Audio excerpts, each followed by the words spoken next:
Ezra chapter 9. When these things were done, the leaders came to me, saying, The people of Israel and the priests and the Levites have not separated themselves from the peoples of the lands with respect to the abominations of the Canaanites, the Hittites, the Perizzites, the Jebusites, the Ammonites, the Moabites, the Egyptians, and the Amorites. For they have taken some of their daughters as wives for themselves and their sons, so that the holy seed is mixed with the peoples of those lands. Indeed, the hand of the leaders and rulers has been foremost in this trespass. So when I heard this thing, I tore my garment and my robe, and plucked out some of the hair of my head and beard, and sat down, astonished.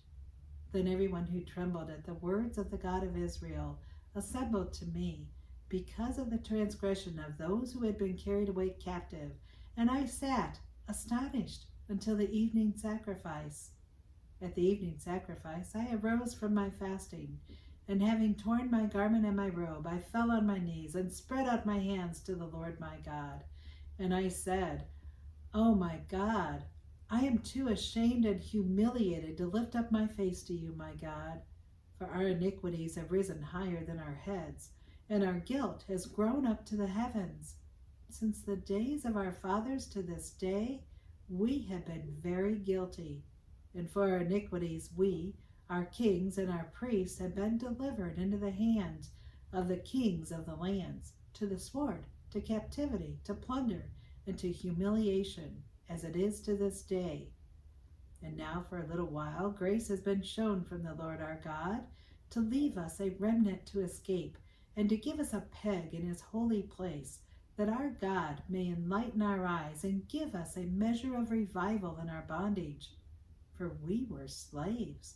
Yet our God did not forsake us in our bondage, but he extended mercy to us in the sight of the kings of Persia, to revive us, to repair the house of our God, to rebuild its ruins, and to give us a wall in Judah and Jerusalem. And now, O our God, what shall we say after this?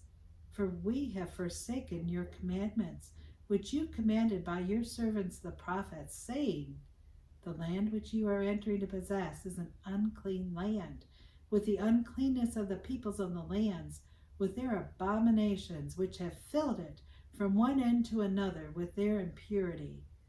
Now therefore do not give your daughters as wives for their sons, nor take their daughters to your sons, and never seek their peace or prosperity, that you may be strong, and eat of the good of the land, and leave it as an inheritance to your children forever.